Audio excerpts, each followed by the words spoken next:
to the In-Between Man podcast, where men can be men.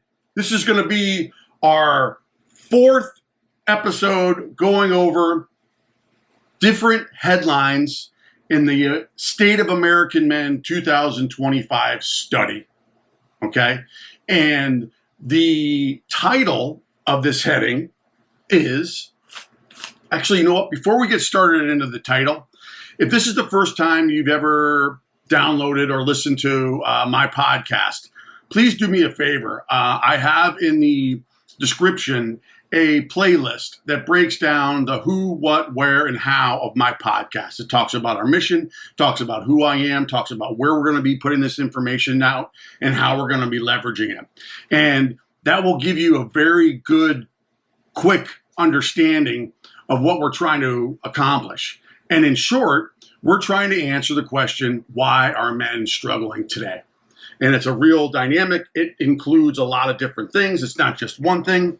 And my job here is to share my experience with you in these dynamics that I knew nothing about or even ever considered until about roughly 4 years ago.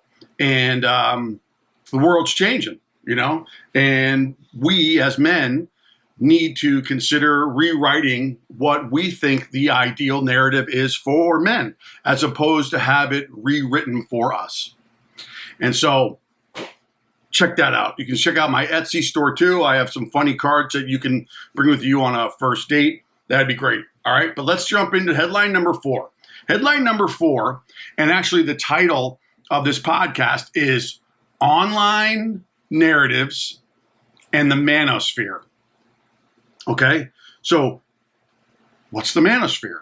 You may not know. I'm going to explain it to you here in just a second. But headline number 4 is pressure to be a provider and economic anxiety are exacerbated by where men spend their time online. If you haven't listened to any other episodes, men primarily value themselves based on their ability to provide financially to a family or whatever, to whatever dynamic. They believe that their worth is tied up into all of that, of what it encompasses. And economic anxiety is really the state we're in today, where a lot of the traditional things that happen in the economic and business world aren't happening anymore. And men are starting to feel sort of this tug of anxiety about maybe losing their job or not being able to provide as much, or get demoted and not making as much money as they thought they were going to be making, or have been at a job for 20 years and they get laid off because of whatever reason. It's a thing, right? And what headline number 4 is saying, depending on where men spend their time online, it can be exacerbated. It could be worse, right? So the notion of online narratives and the manosphere are connected together. And I spent a lot of time doing that thumbnail. I hope it makes sense and resonates with people, but whatever if it doesn't. All right, so let me just run through a definition of the manosphere, okay, for those who don't know. What the fuck is the manosphere? The manosphere is an online ecosystem of male-focused communities largely characterized by anti-feminist, misogynistic views that frame men as victims of society and feminism. And if you're going, fuck yeah, I belong to a lot of that shit, that's okay. I'm not judging you. But let me give you a broader definition. The manosphere is a broad, loosely connected network of websites, blogs, and online forums focusing on promoting masculinity, men's interests and rights, often with a strong opposition to feminism. It includes groups such as men's rights activists like the MRAs, incels, which are involuntary celibates,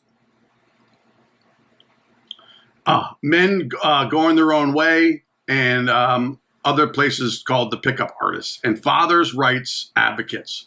While these groups sometimes have conflicting views, they generally share the belief that society is biased against men due to feminism, and that feminism promotes hatred or prejudice against men. I'm not in that boat. I'm not in that boat because I don't feel like I need to be right. Right? Like a lot of these places where men go, they find value and worth at the expense of character assassinating all of the reasons why they want to be in that group. There's feminism. They're getting the short end of the stick, right? Like they're being asked to accept diversity in a way that they may not be ready to, like I get all that stuff. The ideology of the manosphere centers around anti-feminism, misogyny, and the promotion of traditional or hyper-masculine gender roles. The term "take the red pill" is commonly used within the manosphere to describe awakening to the belief that society oppresses men. It has been associated with extremism, online harassment, and the radicalization of men into misogynistic attitudes towards, sometimes linked to violence against women. The manosphere overlaps with far-right and alt-right movements and has gained mainstream attention since the early 2010s. In a 2024 study of the manosphere, the publisher explored online spaces where men spent their time and the messages they received. In the 2024 manosphere research, they asked men and women whether they believed the ideals that proliferated in the manosphere. So I think it would be safe to say that I am trying to create a group, a community of men who understand these dynamics that we're talking about, online narratives, what the manosphere is, right? And accept that these things have happened. But instead of getting mad and angry, take the information and help them understand what they could do if they wanted to change, right? Most of the time, men just get angry and resentful, and often they'll join various different groups. I did this too, and want to prove my point and smash it down your throat. And all that does is create what my two favorite words that I love saying here online and anywhere else is conflict and controversy, right? Like I'm right, you're wrong. Conflict, controversy. How many websites or TikTok channels have you seen men debating women and women debating men and women talking about what men need and men not talking about anything and men isolating and women asking why there's no one around? Like it's everywhere. It's absolutely everywhere. And I don't want to be connected with those types of groups. I want to be a whole new group where if you want to learn and understand what's happened over the course of the last decade or even 5 years and talk about it and hopefully agree that there's some changes that need to be made without pointing fingers and take accountability for rewriting a narrative that works best for us. Because no one else is going to rewrite it. Anyway, I got off on a tangent. I'm sorry, Butch. Here, I'll let you out. Hold on one second. So Butch is a cattle dog, and I don't run him as much as you should. Anyway, he gets a little rambunctious at times. All right, so what I'm going to do is within the description of this podcast, there is a link to the State of American Men 2025 study. The information that I'm sharing with you is from this study. And the last 3 episodes that I've published correlate with the headlines in this study. Okay, so headline number 1, headline number 2, headline number 3. This is going to be headline number 4. Okay, and I'm gonna read you some dynamics, because this isn't a long one, believe it or not, that will help you further understand what online narratives are being shared, how they do exacerbate someone who's experiencing economic anxiety and living in the man box, and even taking and enjoying the manosphere for whatever reasons they like being in the manosphere, right? So here we go. What are the narratives men are hearing online? This research study asked men and women. What the narratives are saying online is men have it harder than women when it comes to new opportunities. 48% of the people in this survey who were men agreed with that statement. And 29% of women believe that men have it harder than women when it comes to new opportunities. All right. Men can have their reputation destroyed just for speaking their minds these days.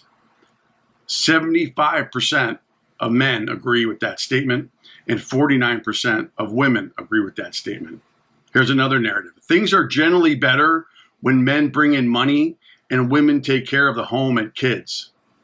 56% of men agree with that statement. 48% of women agreed with that statement. Feminism is about favoring women over men. 61% of men agree with that statement. 42% of women agree with that statement. We must be an alpha male these days to get a partner. 45% of men agree with that statement. Is that 37? I think it's 37. 37 or 31? Hold on. I want to get it right. 31%. More masculine energy is needed in the workplace. 55% of men agree with that statement. 41% of women agree with that statement. For one group to succeed, one has to lose. 50% of men agree with that statement, and 36% of women agree with that statement. And that kind of goes back to the narrative that I'm trying to convey. I don't think that for one group to succeed, another one has to lose. I don't agree with that. I think that there are many different ways that we can present healthy alternatives that reinforce some of the anxiety and concerns and stress that men may have in the marketplace. And I'm all for a debate, right? But I don't like polarizing. I'm not a polarizing guy. I have some very, staunch Republican views just as a Republican, but when it comes to men, when it comes to personal growth, when it comes to trying to help the greater good of men, I'm all in. And I don't think being polarized is the right way to convey a positive message, a caring message. You know what I mean? A lot of these groups, men, women in particular as well, right? Like, we want to be right. And so what happens is there's a level of character assassination that's going on where no one is open to hearing anything. It's more about proving to you that you're fucking wrong, right? And not taking what they're saying or attacking you or how it feels to be attacked personally. And not too many people can do that. I have a very hard time with that. But that was some of the narratives that I wanted to make sure that you understood, that if men go off and want to learn more about what these narratives are, they can sift into the manosphere and start to, take on a firm stance on why all these things are relevant to them, and why, this feminine movement or this woke world has unfairly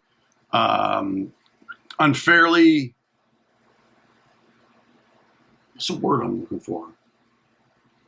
Criticized and overlooked things that men have been so accustomed to doing for so long. Now we don't know what to do.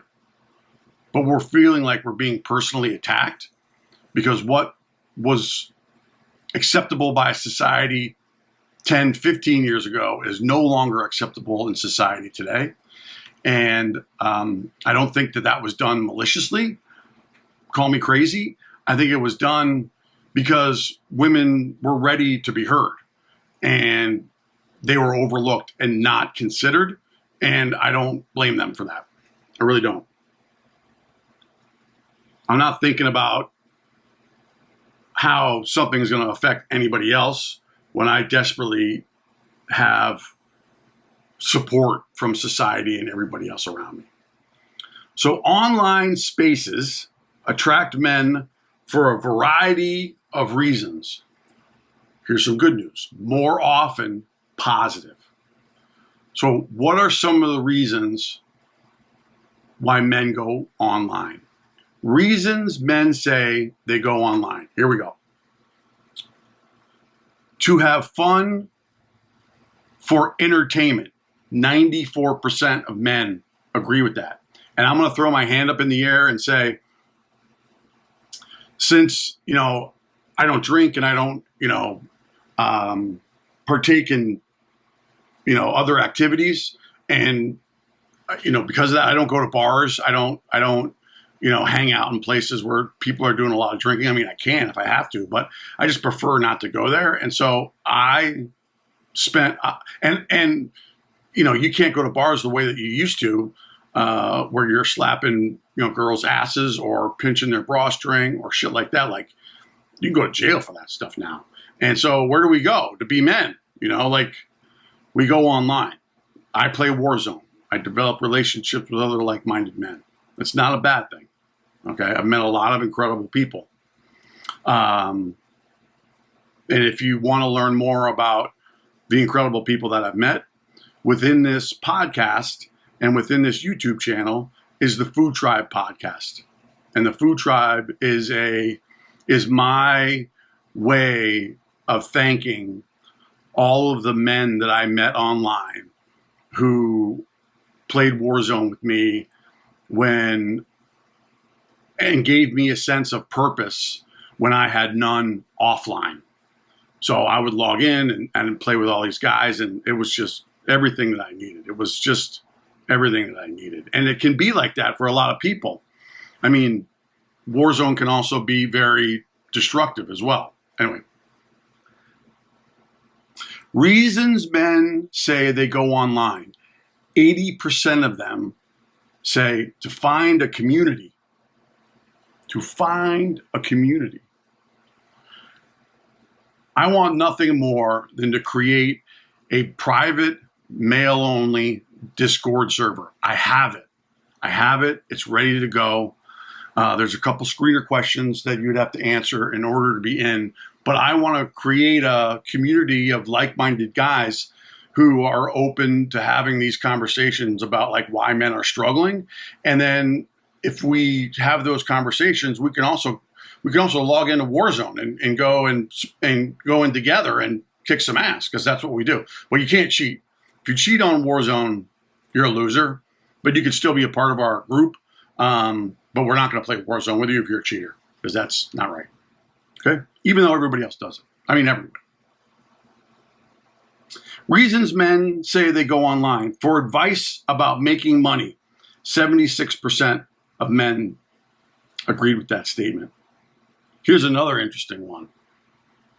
And one I can say I can wholeheartedly identify with, which is reasons men say they go online is to feel understood.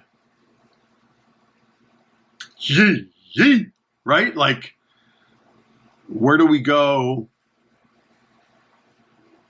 to learn and try to identify with people so that we can feel like we're understood, right? Like, it's fucking how many people?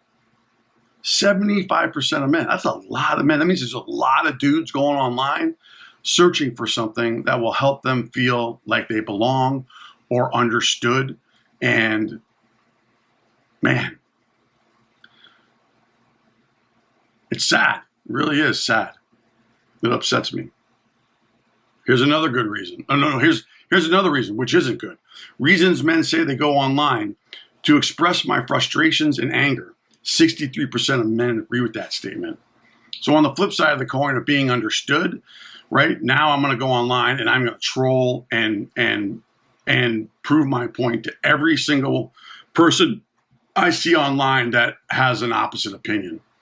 And it's interesting because just about 2 weeks ago, maybe 3 weeks ago, I was in a rage about a lot of the comments that people are making about the Alcoholics Anonymous. And I just don't see the world the way that some of these other people do. And I've never experienced in my time going to AA over 30 years the type of things that these people are saying, you know.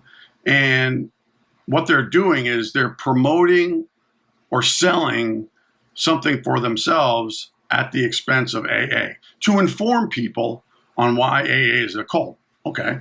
But they're not, I don't think that their approach is genuine. Because if you have to criticize something that doesn't have an opinion on your thoughts of their criticizing behaviors, it's an easy target. And I got into an argument with a guy who 100% was gaslighting me and telling me all the reasons why I had all these feelings about denial, paternalism, like all of this stuff. And he was full of shit. And then I realized I'd probably spent like 3 hours, maybe even longer, obsessing about responding back to this guy. And you know what happened at the end of the day? Fucking nothing. He's going to do his thing and I'm going to do my thing. I just spent a lot of time doing nothing and it just made me angrier. So I stopped doing it. Reasons men say they go online for advice about relationships, 61%. And here it says, being in the man box is overwhelmingly linked to reporting being online to find community, to express anger and frustrations, and for any type of advice. Of men who voted for Trump in 2024, the main reason to be online is advice about making money. And that's it. So this is really going to be one of those episodes that we're just going to cut right to the chase. We're not going to go on and belabor the point. Online narratives and the manosphere. Okay, how they're connected, right? Online narratives can be constructive. Online narratives can be not constructive and promoting negative behaviors about whatever they believe in. And the manosphere is where men go to online to reinforce all those things that make them feel like they belong to a certain narrative or a certain group. And again, like I'm okay with that. What I'm not okay with is anyone not being open to having a conversation about what's really happening with men. Why are men struggling today? Let's really talk about why men are struggling today. And it's a broad topic, and it's going to be a topic that we touch on and go over for a long period of time. At least I hope it is. And I want it to be a safe place where men, if they want to, can grow personally, you know, and accept certain aspects that have happened to them, either in their personal life or even now. You know what I mean? Like, there's a lot that we need to change. And I'm going to read this quote one more time because I want to reinforce the fact that we're in a very difficult state right now. I mean, like today. So this was taken from, I believe it was the second or first headline, and it reads something like this. Without deliberate intervention to redefine masculine success beyond economic provisions and to challenge the man box emotional restrictions, we risk losing an entire generation of men to depression, anxiety, and despair.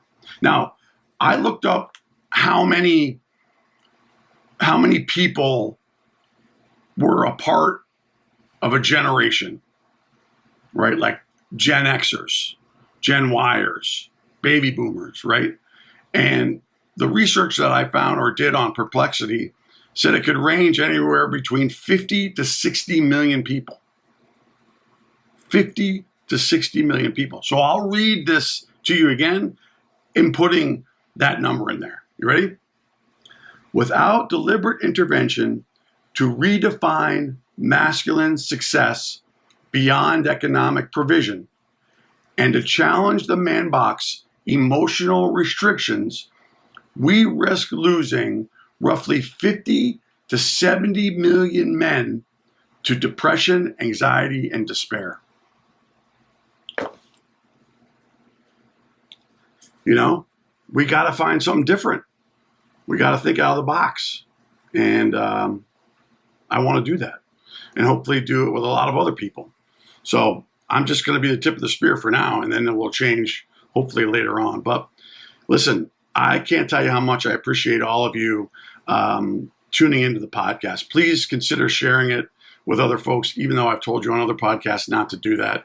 The reality is that if we don't get people hearing at least a different narrative, whether or not they accept it, whether they question it, whatever, right? Like, it's not relevant. Like, I'm passionate about